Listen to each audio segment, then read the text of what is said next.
excited about being in the National Guard. Mission we're doing is great.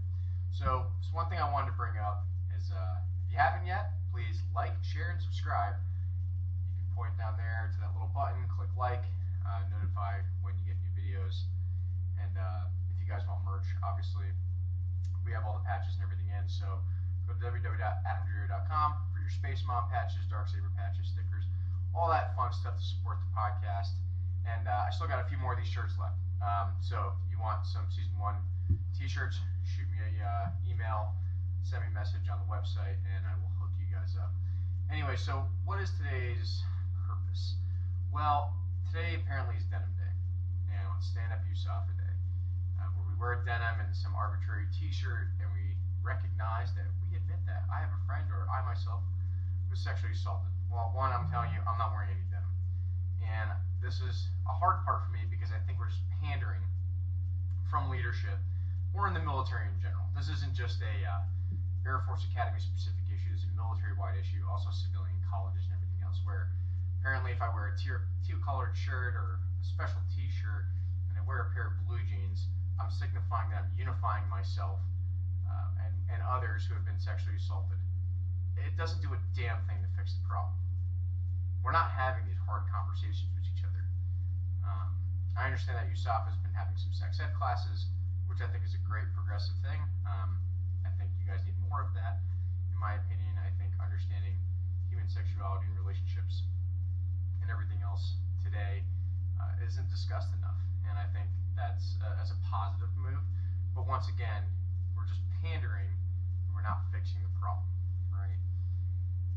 Because I'm not going to lie to you. I would have a very hard time walking around a campus where I was able to see the person who assaulted me, and they're also wearing blue jeans or this stupid t-shirt, right? And how dare they, right? They're still part of the problem.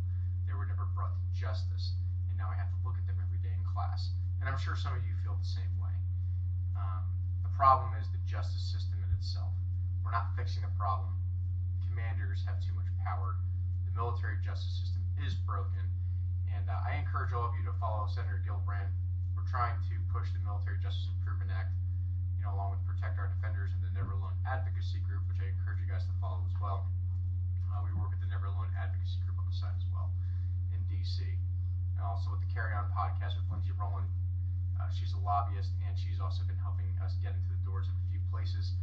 Also, that's the podcast in DC I interviewed on. So I will actually be on there either, I believe this week or next week. There'll be 2-part episodes. So tune into that. That actually gives all the current case updates, what's been going on in Dorito versus USA and where we're going next. But anyway, like I said, it's not fixing the problem. We can sit here, we can wear t-shirts, we can sit here and badmouth, upper leadership wants to badmouth Darksaber. I mean, obviously we're making moves, and obviously I have dozens of you contacting me every day, literally every day, and I apologize if I don't get back to you immediately. I do have a life and I do have a job, and I'm working and doing things in my personal life. I'm also getting married this summer, so lots of things going on, lots of things going crazy, and to be honest, I haven't talked much about Ashley, and to be fair, I do try to keep my private life private, but I'm sure there'll be an episode about Ashley and I and how we met and how well we worked together over the years. But anyway, the issue is you guys are being told you have to wear denim and you're going to support sexual assault reform. Well, who's going to reform it if you're not going to do it yourselves, especially if your leadership's not going to support you? And they're just going to pander to some DOD mandate that they do this or conform to this report or send these messages to you, and bam, done. Like it's going to solve anything. Well, it's not solving anything. And this is where I'm going to once again reiterate to cadets, airmen, soldiers, Marines, whatever, who want to be officers especially. Be the lieutenant now that you're going to be when you graduate. I promise you, from the day you graduate to how you feel now, you're going to feel no different. You're going to know absolutely jack squat. You're going to be relying on your senior NCOs, and you have no idea what the hell you're doing. You're going to get thrown into the fire, and some are going to be making snacks as snackos, right? Waiting to go to pilot training. Some are going to go to space, some are going to go to admin, logistics, battle managers, navigators, whatever you're going to do, right? Security forces, right? Start doing your research now. Be a better educated officer. I can't emphasize enough more for you guys to read more about leadership, current and past conflicts. Bear Over the Mountain's a great one about Afghanistan. Highly encourage you guys to read that one too. But understand the mistakes that we've made in the past so we don't keep repeating them. I mean, how is it going to feel if you become an AOC or you become the next superintendent and you come back to the Air Force Academy or whatever command you came from and nothing has changed? And now you're the one where your career is on the line, and now you're going to continue to be part of the problem because you're going to continue that culture because that's what's deemed acceptable to get you promoted and move on. We need to get rid of this selfish attitude of leadership, and having somebody wear a pair of blue jeans isn't fixing fucking anything. It's not. You need to get out there. We need to have these hard conversations with each other. And I know another issue that kids have brought up to me is, well, we think women or whoever else makes false reports. Okay, let's talk about that. Statistically, it's not supported. It's not supported at all. But I will tell you, I'll tell you two stories. One specifically. I knew someone who false reported. She was dating a guy. They were engaged. They were going to get married after they graduated the academy. This is about 2008 time frame. And they got caught having sex in their dorm room by the officer in charge of the night. And they were getting close to graduation and they weren't allowed to have sex in the dorms. So instead of taking their hit for whatever demerits or punishments or whatever, she said that her boyfriend sexually assaulted her. Now, let's talk about the definition of that. They were both intoxicated. They came back from HAP. So technically, no, neither of them could consent. Neither of them. Not just the guy and not just the girl. Neither of them. So, and if they were engaged in a serious relationship, can rape and sexual assault happen in those as well? Absolutely. But in this instance, in this specific instance, it was used to save her career, and he was dishonorably discharged and kicked out for sexual assault. But I also believe that since he was also intoxicated, that he couldn't consent either. I believe that was mishandled improperly. I don't think that was good for the Air Force Academy, and unfortunately, she ended up serving her time in the Air Force as an officer. But how does that breed that culture moving on forward, right? And in my opinion, I think they both should have just been kicked out if that's how they're going to handle it, right?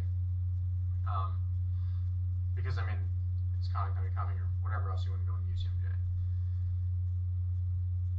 However, in the 11 years I've been an advocate and working on these cases, do you know how many people I've seen false report? 2. And of the hundreds, if not probably up to close to the thousands at this point, cases and people that I've talked to over a decade, I've only seen 2. So do they exist? Sure.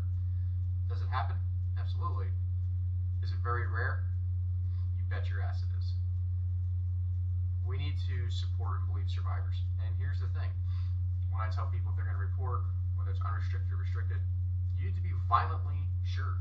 And I don't mean violently as in physically assault. I mean you need to prove what you're saying. You can't do this he said, she said stuff. And I know that sucks. Go get your rape kit test done. Be an adult. Have the courage. Call a friend. Call someone who supports you, who you trust, to help you get the evidence and collect everything and help prosecute the person who violated your personal rights. Because if you don't, this is going to keep happening. And we're going to have cases, thrown into the air, and they're just going to last forever, and nothing's ever going to get resolved, right? Which is what a lot of the cases we're dealing with at the academy now, right? So, my advice: don't just wear blue jeans and think that's going to fix something. Confront your accuser if you have the evidence. Do something about it. Report. And I would report to civilian agencies. Personally, I don't support the way the military handles these things right now. They police themselves. They protect their own civilian jobs and their ranking commanders. I would report to the sheriff's office and report to the local CSPD, Colorado Springs Police Department. This is academy specific, but it just goes for any military base in general, right? And I would handle it that way. Until the military justice system is resolved and is changed by Congress, it is a slim to none chance you're ever going to get justice in the military for what happened to you. And even if they do, they're probably just going to get discharged and nothing's going to serve no prison time or minimal confinement time, and you're never going to feel like a whole person again, or it's going to take you a very long time to heal from that. For me being an advocate and running the Dark Saber podcast and helping other people has helped me heal from my traumatic instances at the academy. And I hope that is good advice to you guys, is don't just think that wearing blue jeans is going to fix anything. Be the officers that you want to be now. Educate yourselves, because you're not going to learn everything you need to know at the academy by the time you graduate or anywhere else, whether it's boot camp, enlisted, or anything else. And be that positive difference. And if you're going to go forward, be the advocate for yourself and your airmen, your Marines, sailors, and your subordinates. Because only you guys, the future of our military, are going to make this change. The old guys and the old gals in the system now, they're not going to change. They're just trying to retire, and they're going to protect their careers at whatever cost. But you can make that difference. You can be that positive change. Yeah, go against the grain. Use your evidence. And be violently progressive in your thinking. And that's how we're going to heal our military. That's how we're going to have justice reform. That's how we're going to get bills passed and hold commanders accountable for mishandling sexual assault cases and taking it away from them. So, I know this is about Denim Awareness Month and everything else. I hope that, guys, resonates with you guys a little bit. And I hope that together, that we can truly